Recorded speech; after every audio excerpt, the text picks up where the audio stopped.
Welcome to another episode of Stranger Stitches. Today I have for you the story of the Texas killing fields. This place is truly a highway to hell, where there has been a small amount of justice, but it's been a long time in coming, and we are far from done. The saga of the Texas killing fields began in 1971 with the disappearance and subsequent death of Rhonda Renee Johnson and Sharon Lynn Shaw. These young ladies were last seen in Galveston on August 4th.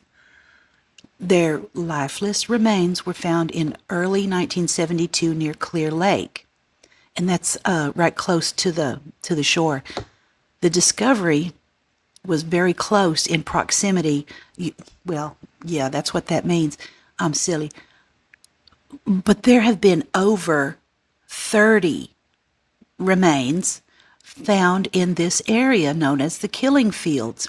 The pattern of disappearance and death culminated. This is like the most recent remains that have been found were Donna Gonsalon Perdón.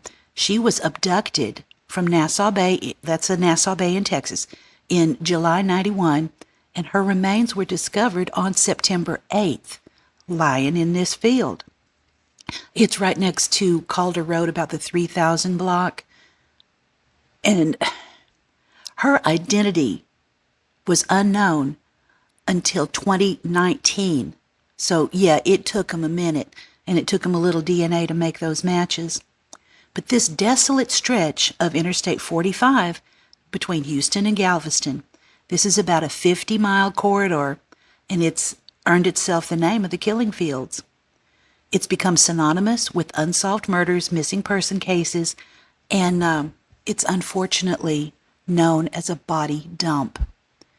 Well, it's been decades, and the hunt for evidence and other bodies, it continues. Investigators don't have much to go on, and the communities that call this region home, they kind of want to know what's going on too. And the area around the killing fields is growing. Every bit of space is being used up. And the newcomers, especially the out-of-staters, are blissfully unaware of that area's history. And just so I know, just me being curious, would you buy a house in that nearby development, knowing that your backyard butted up against a place called the killing field?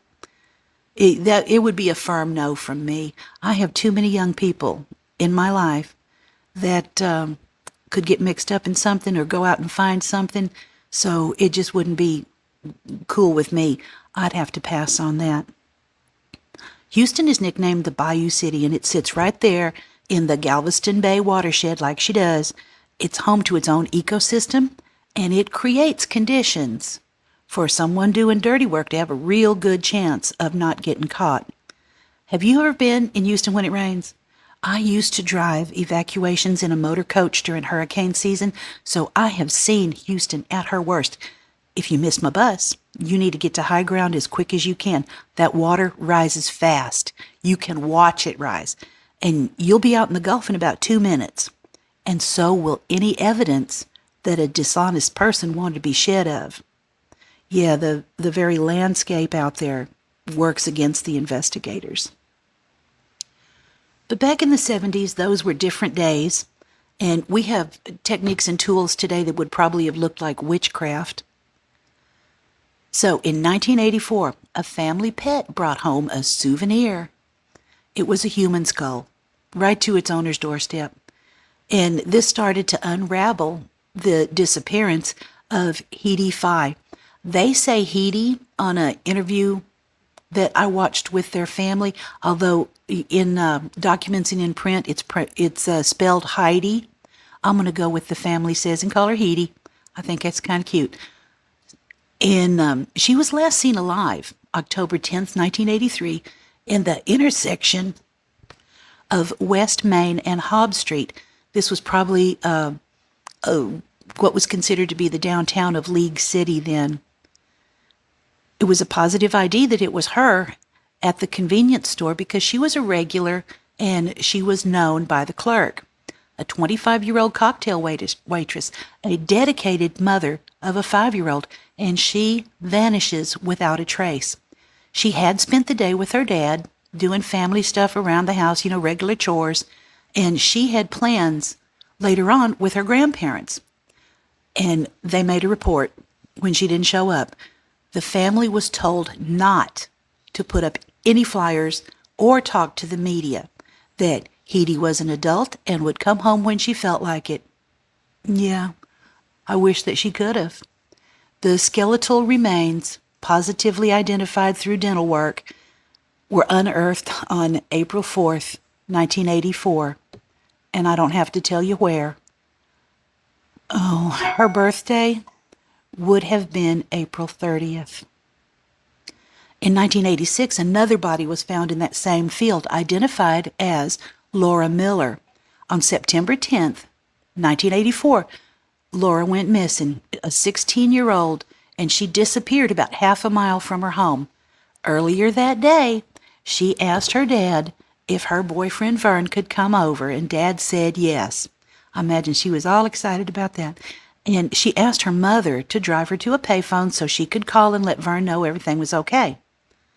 After the phone call, Laura had intended to walk home.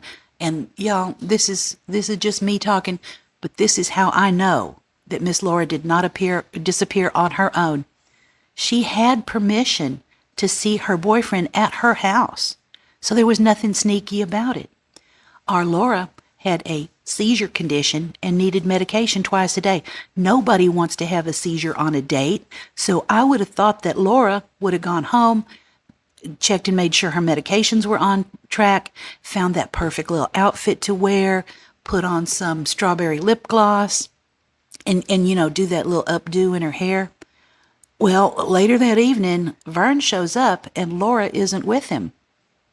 Yeah, Dad calls up and makes a report, and then Dad and Vern go out to look for Tim Miller. That is Laura Miller's dad, and he begged the League City Police to go out and search the field where they found Edie's body. And he thought that the disappearances were not a coincidence. But the police declined, believing the incidents to be isolated and unrelated. And they refused to allow Miller to have the exact location of where Edie's body was found. They told Miller not to contact Edie's family. They said to be respectful and let that family grieve in peace. Well, Mr. Miller is quoted as saying, if they had looked promptly, they would have found her dead already, but with a chance of evidence.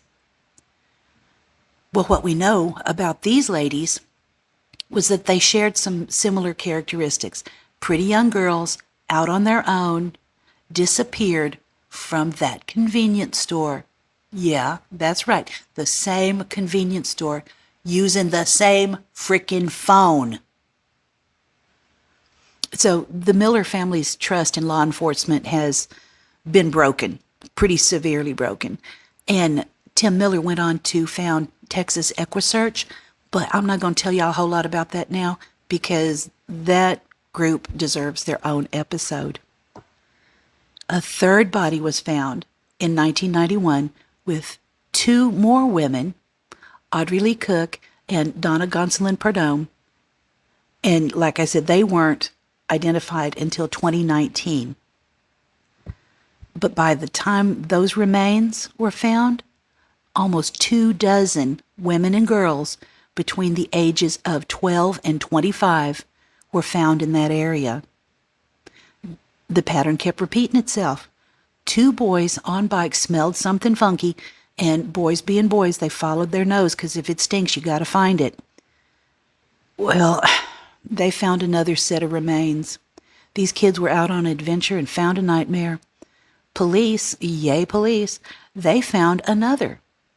And horseback riders found another. And through it all, whoever was doing this was staying under the radar. Let me introduce you to some of the players in our saga. Ron Robleski was the chief of police in League City, Texas, and he served the LCPD from 1983 to 89. At the time, there were 38 full-time officers under his watchful eye, so he's not really working with a whole lot. Dr. William Korndorfer served as the Galveston County Chief Medical Examiner from 73 until his retirement in 99. So yeah, he was in charge of a lot then too. In 1983, Joe Max Taylor was the sheriff of Galveston County. He had been elected in 81 and served for 19 years, up until 2000. Now, y'all, I am not pointing fingers. I'm not making accusations. Just letting you know who was who and where the yokels were. These cases have been so badly bungled over the years. Too many families had to stand by and watch as evidence vanished into thin air. Investigations went cold. Potential suspects slipped through the cracks of a system that seemed, they were overwhelmed. They were not equipped to deal with serial predation on this scale. And they were a little reluctant to ask for help. I'll get to that in just a minute. When I tell you just how badly this evidence was mishandled, y'all gonna get frustrated right along with me. You don't need to look any further than what's gone missing. It might have given the families answers. You know, even if they found them deceased, at least they would have known. And I tell you, hope is exhausting. Let's start with the disappearance of a Western shirt that had been found near Laura Miller's body. And oh my God. You know what? I need to catch my breath for a minute, and then I'm going to go on. Because, I'm rereading this from when I wrote it originally, and it still makes me so frustrated. Well, this shirt could have been a clue, could have been DNA tested, could have done a lot with it, even back in the day. In this shirt, this piece of evidence was not some afterthought. They took pictures of it right out there at the crime scene, which somebody in their right mind thought that it was important enough to document. But despite turning evidence storage facilities upside down and having investigators and family members ask about it time and again, that shirt has disappeared. Like a fart in a whirlwind. I don't know what to do with that. But that's not the only thing. The nail clippings and other bioevidence from various cases, not just one case, various cases with biological evidence have also vanished. Are you seeing a pattern here? Yeah, it's going to screw up these investigations for decades. Also, it does make one wonder, because I have a very suspicious mind. Were they covering something? I'm always into a good conspiracy, and a lost piece of evidence is inexcusable in itself. But when all of this stuff, especially nail clippings and bioevidence, oh my word, yeah, it's kind of hard not to read into that. But this part's really going to burn your biscuit. The Miller family had to sue Galveston County not once, but twice, over how they screwed up their daughter's remains. Out of over 200 bones in the human body, they only got back 29 of Laura's. And some of the bones they got back were not even Laura's. They belonged to the other victim, Miss Audrey Cook. Can you imagine? The Miller family just wanted their daughter to rest in peace, and these knuckleheads in charge had him holding 3 separate funerals. That's 3. And he still can't be sure they got all of Laura's bones in the right place. Dr. Erin Bernhardt was the current medical examiner at the time, and she had inherited this hot mess from W.E. Korndorfer. Yeah, we mentioned him earlier. Well, he conveniently died before anyone could ask him what the fuck he was thinking. But that's a little in the future. So how did this circus come to light? This case of the missing bones? Well, League City Police called up the ME's office, and it turns out they found some extra bones. Yeah, in a box. sitting around. When the medical examiner's office was moving, there were some boxes sitting on shelves that just said Calder Road killing. Yeah, boxes of bones sitting around. But the rest of Laura's bones, probably mixed in with a whole bunch of others, had been sent to Sam Houston State University, because apparently that's where you store murder evidence now at other people's universities. No one had given permission for these remains to go anywhere. Well, this is real interesting to me because the ME's office says that League City called them to report the findings. League City said the ME's office had called them. He said, she said, he said, she, yeah. Nobody wants to take credit for finding a box marked Calder Road Killings, and it's left just sitting around like someone else's lunch. So there was a box at the old ME's office, and there was a box at the university. Oh, but this gets better. It gets better. Yeah. The fingernails and bio clippings, they have an excuse for that too. The ME's office said they saved them, and League City says they never got them. Oh boy. But just when you think you have hit the depth, there's more. So by this time, the Miller family, Tim Miller in particular, has had to take the investigation of his daughter's death into his own hands. So he calls up the university and says, "What are you doing with my daughter's remains?" And they say, "Oh, it's here for testing, but we don't have anything to compare it to." Yeah, so the ME's office had accused Mr. Miller of being uncooperative and not providing him with the sample. Miller took a polygraph test, and he passed with flying colors just to prove that he was not the one being difficult. Millard had it. He really had. He was fed up, and so he hires an attorney, Tony Busby, who helped a lot throughout this whole thing. And Mr. Busby said, "Do you think we want to have a funeral and bury this daughter every time you find a bone? Y'all need to get it together." And didn't he tell the truth? All right, I'm fixing to, oh my gosh. Okay, so when the retired officers were called and questioned about what all was going on with all this, you know what they said? That they were no longer connected to the case and didn't feel that they should comment. Okay, and they all said the same thing. Ain't that a coinky-dink? So, that's, yeah, the only excuse they gave for having lost all this evidence was that the lab moved and things got lost.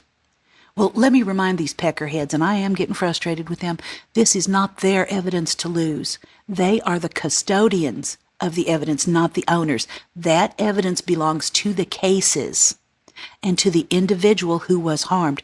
But I guess that's what happens when folks don't know jack about what they're doing. There's a name for that. It's called Dunning-Kruger, and it fits perfectly here. The bottom line with this is they got away with some seriously shady shit, and the families are still in the dark. Well, the FBI folks are also pulling out their hair over how local law enforcement had handled the evidence.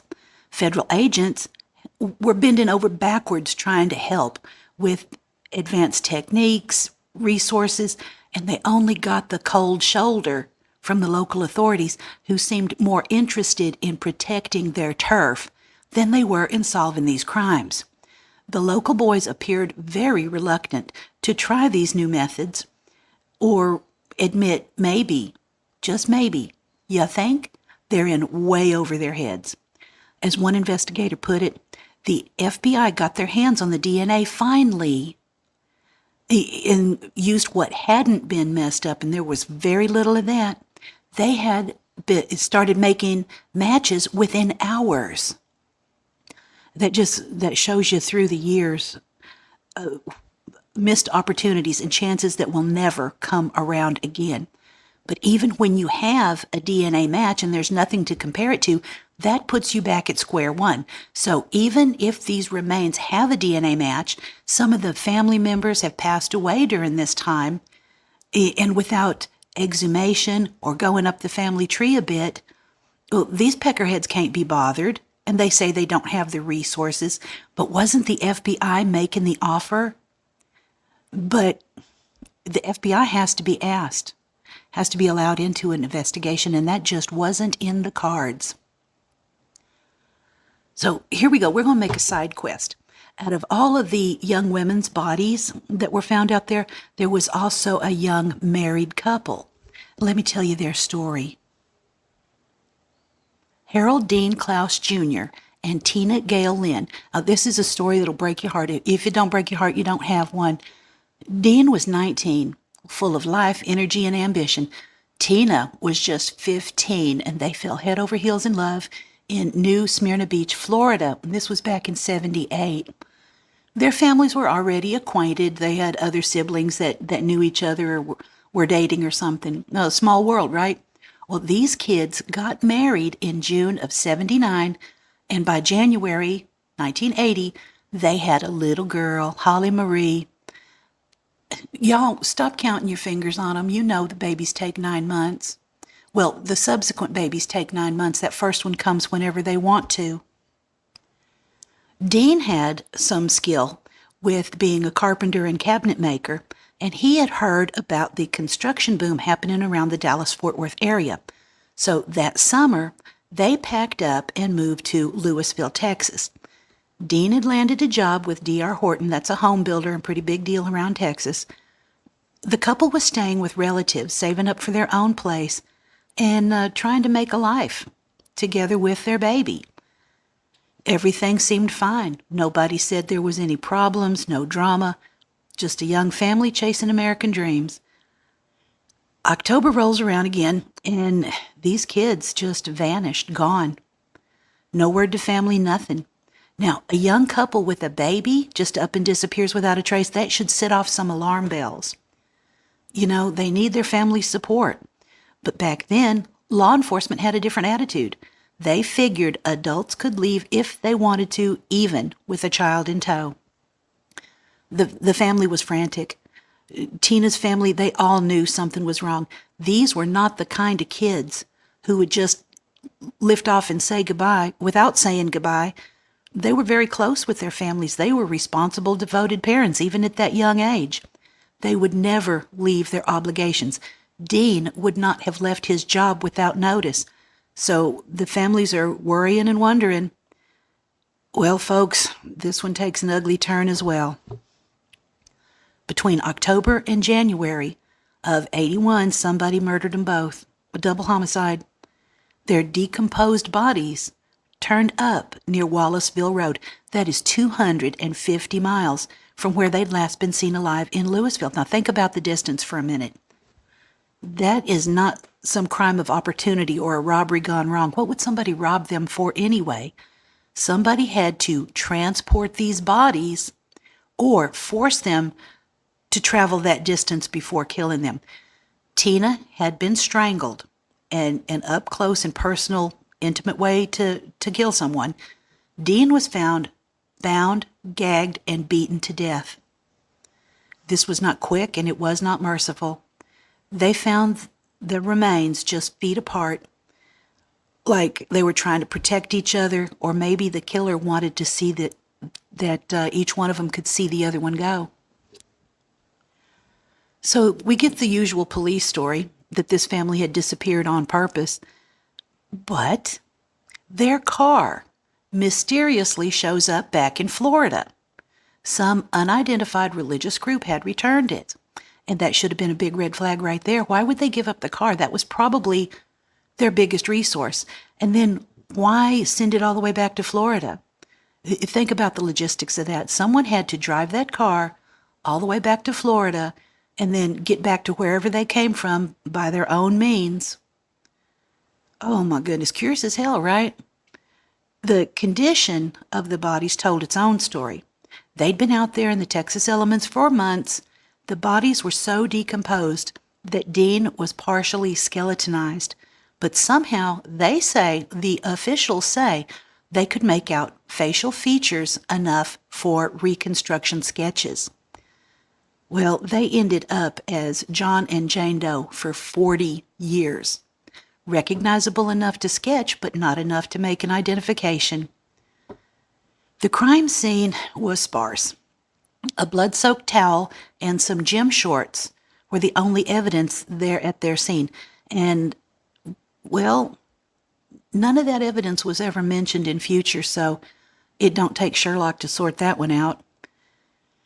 After months of exposure to weather, animals, and time, there wasn't much for investigators to work with.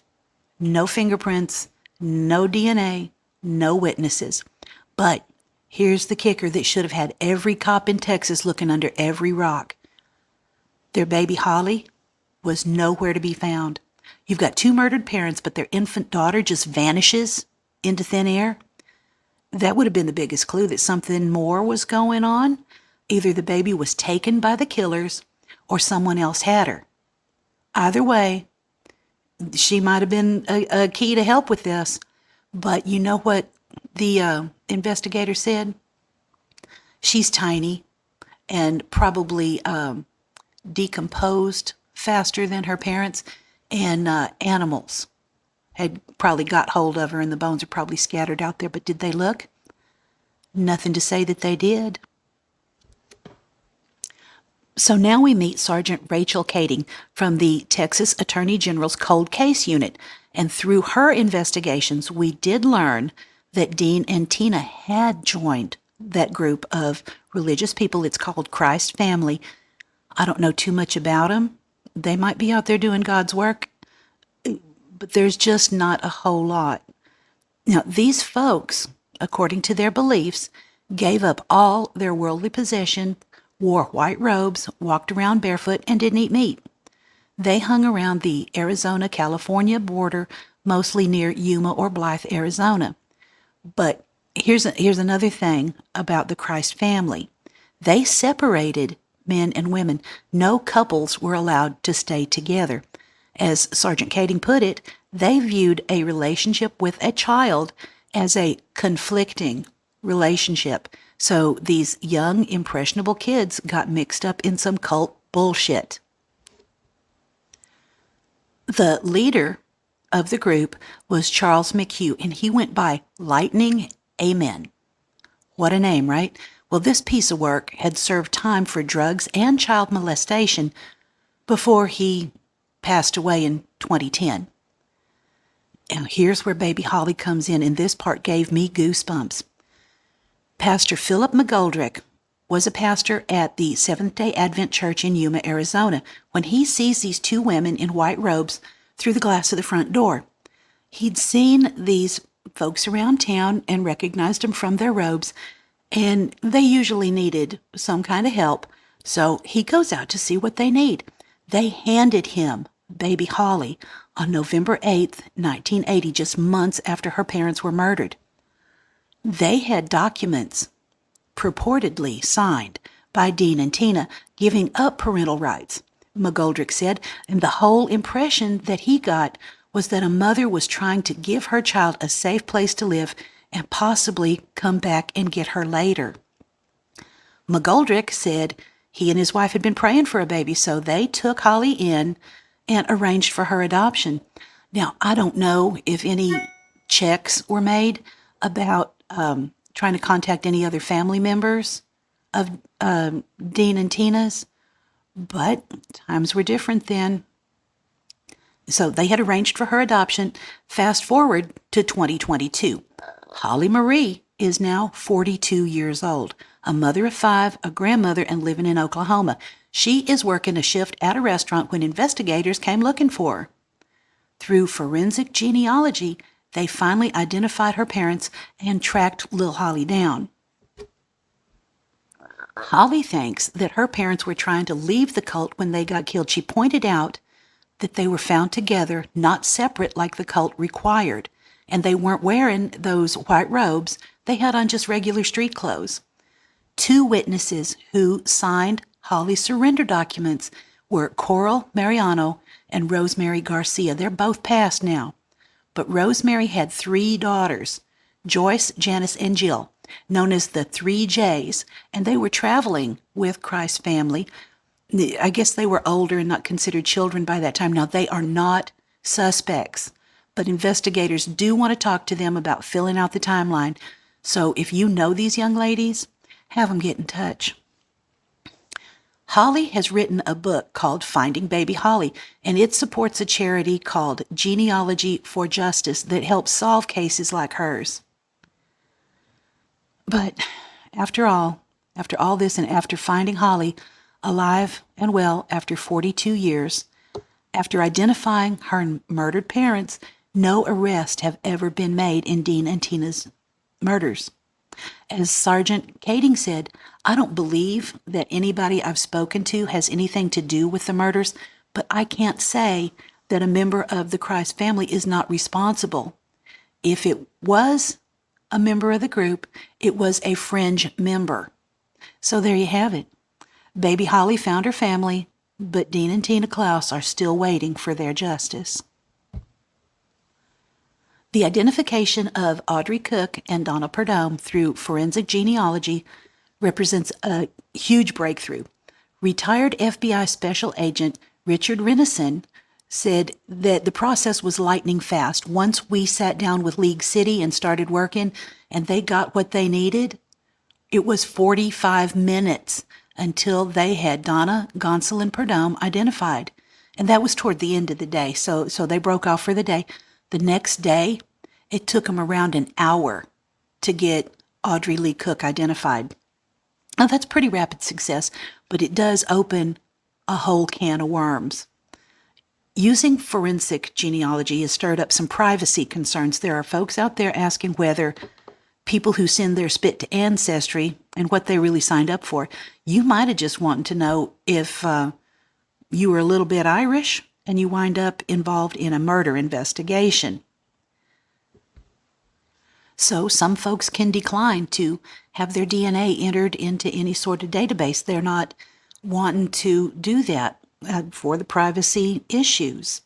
So there's this incredible tool that can be used that can give you the key to solving a whole lot of cases, only to find out that that door with the lock has already been bricked over. I'm not saying you should or shouldn't, but if you got nothing to hide, why you worried? But I'm sorry, I think I spoke too soon about that. People have the right to their privacy, and their DNA is their privacy, and they might have their own reasons for not wanting to get involved in somebody else's mess. I get that. The choice is your own. It's your DNA. And that does still speak to the ongoing investigation. People are trying to raise their kids in as normal a lives as possible, all knowing while stuff is still going on out there, what are you going to do? You can't raise your kids on a leash, but you want to. But through all of this, we have come up with some suspects, kind of a rogues gallery, and each one brings their own background and potential connection to the crime. The challenge for investigators has been moving beyond the suspicions and trying to develop the kind of evidence that would stick in court. And it's harder than finding a needle in a haystack. I don't know why people use that analogy, needle in a haystack, because finding a needle in a haystack is relatively easy because it's the only thing there that doesn't match. Use a magnet. Hay don't stick to magnets, but needles will. So it would be just a matter of using the right tool. Robert Abel was the kind of a man who'd catch your attention right quick. He is a retired NASA engineer, or he was, and he owned the land where some of these poor girls were found. That alone would make a lawman sit up and take notice, but it was Abel's peculiar behavior during these investigations that got people talking. The FBI had worked up a profile of whoever was doing these terrible things, describing a man that was likely to have a mean streak a mile wide, problems with violence towards women, and a history of being cruel to animals. Well, wouldn't you know it? Our Abel ticked all those boxes. Some of his ex-wives had plenty to say about his abusive ways and how he'd threatened to kill them if they didn't cooperate. The way he treated his horses will make you sick. He beat the animals, some of them to death, and left their bodies out in the heat, out in the Texas heat. Yeah, and there was evidence to back that up. Well, what raised some more eyebrows was how Abel kept sticking his nose into the investigation. You know how some guilty parties will try to inject themselves? Well, he was already offering his 2 cents worth and volunteering to lend the searchers some of his equipment. And any detective worth his salt knows that the person doing this is likely or could be trying to redirect the investigations, kind of steer things in a different direction. When investigators finally got a search warrant for Abel's place, they found some disturbing items. Human teeth, newspaper clippings about the Killingfield murders. But here's the rub. Despite turning his property upside down and questioning him till they was blue in the face, they could not pin a single thing on him. As one frustrated investigator put it, there has never been to this day a shred of evidence, physical evidence, linking Robert Abel to the 4 Killingfield murders or to any of the murders. The authorities had just one promising lead when they found the same type of gun that was used to kill one of the the remaining unidentified women from the 80s, and that gun was sitting right there at Abel's house. But wouldn't you know it, the bullet fragments from the victim's body had been destroyed during the investigation. Yeah, go show you how this whole mishandled mess just keeps on a-rolling. I'm getting so tired of them. They don't even know how many O's in stupid. Now, listen to this bullshit. They had the victim's body, and they were trying to deflesh it in a vat of chemicals. Now, they should have done an x-ray first, found out if there was anything inside the body before putting it in the vat. But that's right, folks. They started stripping flesh off bones without an x-ray. So here's that poor girl sitting in a vat, dissolving away, and there could have been the key to solving her murder right there. What do they find rattling around in the bottom of the vat when they're done? Yeah, it was the bullet that killed her. But by the time they found it, it had been so damaged by whatever chemical process they were using that it was worthless as evidence. Yeah, completely worthless. They had the smoking gun, could have been literally in their hands, and destroyed it with incompetence. That's a rookie mistake that'd get you laughed out of a crime lab. Oh, first year forensic students know better. Bunch of knuckleheads. So the real killer's still out there walking free, probably having a good laugh at how easy all this has been made for them.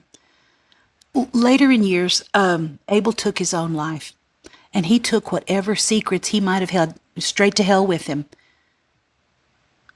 The suspicion toward Abel was so strong that Tim Miller once actually held him at gunpoint, trying to get him to talk, but no dice. Tim later apologized and said that through his own investigation, he was convinced that although Abel was an asshole, he had nothing to do with the murders. Any further inquiries into Abel's possibilities of connection to the cases were further hampered when Abel drove his golf cart into the path of an oncoming train. Well, Tim Miller said that when he apologized and they spoke later, Abel was commented and say, the investigation totally destroyed his life, and he couldn't stand what they were doing anymore. And he advised Mr. Miller, he said, don't let this happen to you. So I'm not trying to make up your mind about him one way or another, but are you familiar with the famous quote by Daniel Webster? Yeah, that one. There is no refuge from confession but suicide, and suicide is confession. Maybe, maybe not, but because of ineptitude, we will never know. Michael Lloyd Self. His last name is Self. It's his last name. And he is another player in the investigation. He is, or was, a convicted sex offender who confessed to killing Rhonda Johnson and Sharon Shaw. And initially, it looked like these folks might have got some answers. But when Self turned around and then took back his confession, claiming that he had been tortured in questioning, somehow this is not surprising. It raised some pretty serious questions, pointing at the police department again. That admission wasn't worth the paper it was written on. And they were taking a look at the kind of methods used to get that confession. But nothing ever went either way. Self ended up getting convicted on the basis of that confession anyway, but wouldn't you know it, police officials came to believe that a man had been wrongly convicted, possibly even framed by corrupt officers. See me shaking my head? Who had beaten the confession out of him for a crime he never committed. And what's the one possibility of this whole mess? Yeah. Not only did the real killers get away scot-free, but innocent folks might have been railroaded for crimes they didn't commit. Now, not that this guy was an innocent in all this. He just maybe didn't do what they were telling him he did. So, if we take Michael Lloyd Self out of the equation, we are still looking at the demise of Debbie Ackerman, Maria Johnson, Brooks Bracewell, and Georgia Gear. They're thinking that if it wasn't Self, there is some unknown serial killer working the Galveston area. And the theory is beginning to suggest that the scope of the Texas killing fields might be even broader than anyone actually thought. There might be multiple killers operating in overlapping areas. Well, Self died in prison in 2000, and any chance of clearing his name or getting more information went with him. So this case actually set up some other stuff. Confession is never enough. You cannot convict somebody on confession alone. There has to be physical corroborating evidence. Edward Harold Bell. Now, he's emerging as one of the most intriguing suspects, and I think if he wasn't responsible for all of it, he might have been responsible for a good portion of it. He was a known exhibitionist and convicted murderer who wrote letters confessing to killing several girls found in the area. Bell's rap sheet was longer than your leg, and he was convicted for murdering Larry Dickens in Pasadena, Texas. Pasadena is a suburb of Houston, and last time I was there, it wasn't a real good area. I don't know how it was back in the day. Well, these confession letters had details about the victims that only the killer would know. Now, the circumstance around which he was accused and convicted of killing Larry Dickens was this pervert, Edward Howard Bell, was exposing himself to a group of girls. Larry Dickens saw this and stopped him. Bell had a gun, and he shot Mr. Dickens. Some reports conflict over whether he shot him once, and Larry Dickens went home that was, just like a short distance away, and fell out and died in the garage. That's one story. The other story about how Mr. Dickens came to die was that Bell was exposing himself to the girls. Larry stepped in to stop him. Bell shot him, went back to his car, got another gun, shot him again, chasing him down the street to where Mr. Dickens did eventually die in the garage. So some of these details are consistent, but there were multiple guns involved and multiple shots fired. Mr. Dickens was unarmed and unable to shoot back. When authorities received Bell's confession letter, and it was, proven out that he had the details, an investigator looked at it, and the first time they saw that letter and says, "He's our guy. This is our guy right here." and they got all excited about it.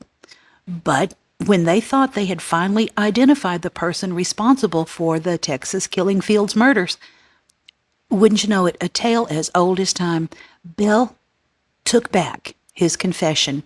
During a 2017 interview, Bell claimed he'd made the whole thing up as part of a suicide plan.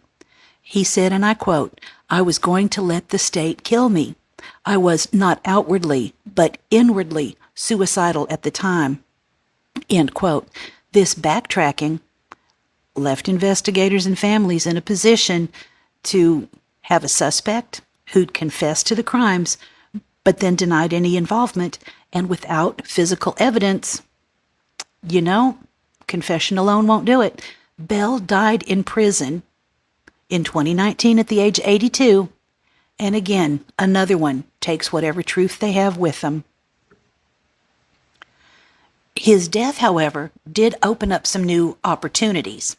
There were some folks who might have had some information that were previously very scared to come forward because they were afraid that Bell would get out on parole, and people were afraid of him. And some people would never talk because they were afraid of what would happen if that dude ever did get out. But they were able to talk a little bit now.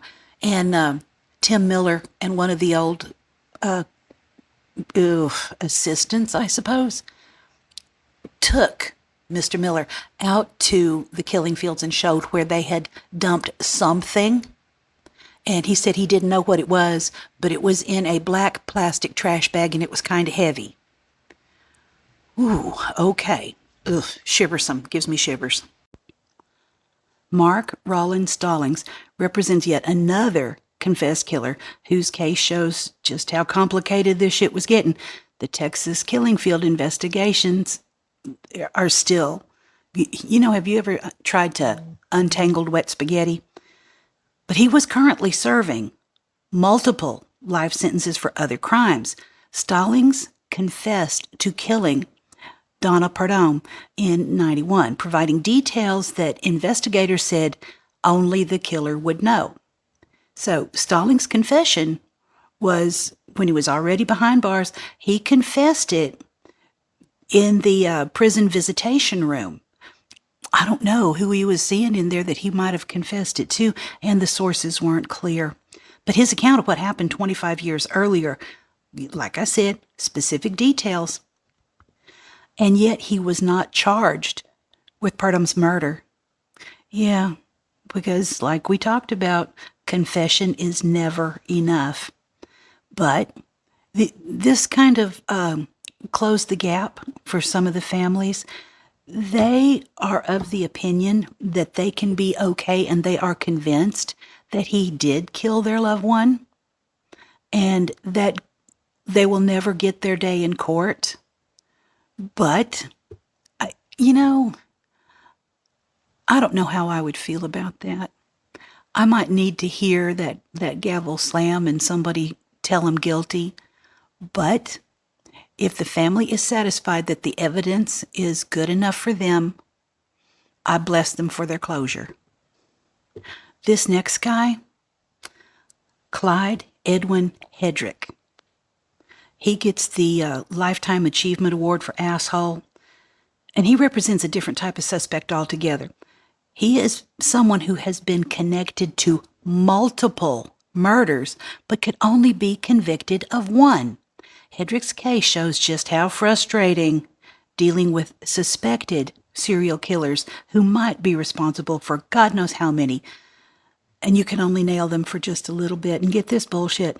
The Board of Pardons and Paroles decided to release Hedrick on a GPS monitor. Yes, a GPS monitor for a suspected serial killer. Okay. No, not okay. Folks who know this case are scared shitless that he could just remove that monitor. Because it ain't that difficult. We hear on the YouTubes that it happens all the time. And that would put a lot of people in immediate danger. Because here's the thing about a serial killer. And I can tell you from the bottom of my heart, there is no rehabilitation. You can't fix that kind of broken. No matter how many therapy sessions you throw at it, there is not enough medication and not enough psychiatrist and not enough jail time to correct that.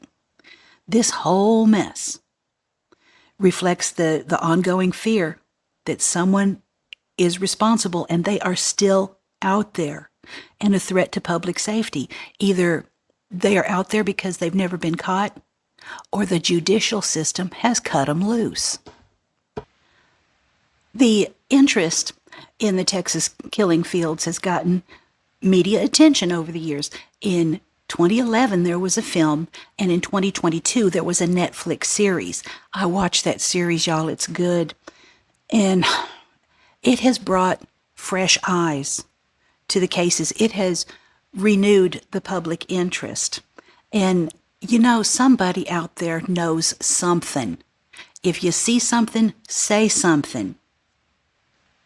But what this renewed interest has also done is it brings out the nut jobs. Yeah, false confessions from attention seekers, people who have memories but have gotten fuzzy. Yeah, after 30 years they do. And general interference in what could be meaningful investigative work. That Netflix series in particular brought up the mismanagement of all the evidence and jurisdictional pissing contest, the resistance to new techniques, and sometimes it takes waving your bad behavior in front of the public to get someone to admit that maybe they could have done better. You think? Moving on. The continuing quest for justice, retired FBI Special Agent Richard Renison continues his involvement in the cases, even though he's getting ready to retire. He's been in law for 31 years, and not the local stuff. He's been an FBI agent. But let me tell you what I know about Mr. Renison. He is a local boy. He come up around there. He knows the area. He knows the people. He knows the dynamic. His admission is that these killings, the Texas killing field cases, keep him up at night. And he is very dedicated to finding out. And he wants the public to know that people have not given up. It may be labeled a cold case, but that doesn't mean it's not just sitting on a shelf. Because it's not just sitting there, it is being worked. However, you know, there's not a lot to work with for reasons as stated above. And the Texas City Resident Agency and the FBI Houston Field Office, it's being worked actively. And he does include the League City Police Department, which I am sure has made many improvements over that first set of asshats we were dealing with. Now, Mr. Renison sounds like the type of guy to me that knows which butt needs a foot up it to get things shaken and make things happen. There have been some institutional changes across the board in a lot of things over the decades that this case has been ongoing. One of them is the Texas Attorney General's Cold Case and Missing Persons Unit. Yeah, we talked about Sergeant Kading earlier. She's got some good things going over there. And there have been lessons learned from failures of the past and new approaches that might be more successful. They've got to be more successful because zero success was had before. Anything's an improvement. There's advanced techniques that she can use. She has more resources than locals might have. And it is her endeavor and the endeavor of the agency to make sure that jurisdictions talk.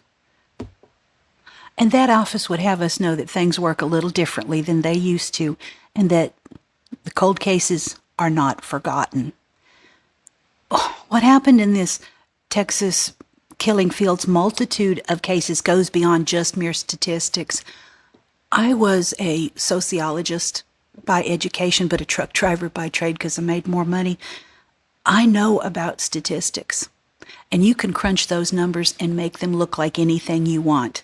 But what I'm going to tell you that can't be denied is that each one of those numbers was a human life, a precious life cut short, people that had a lot going for them and a lot to live for, and the the less than human thing out there that was doing this, maybe still be doing it for all we know, has never been caught.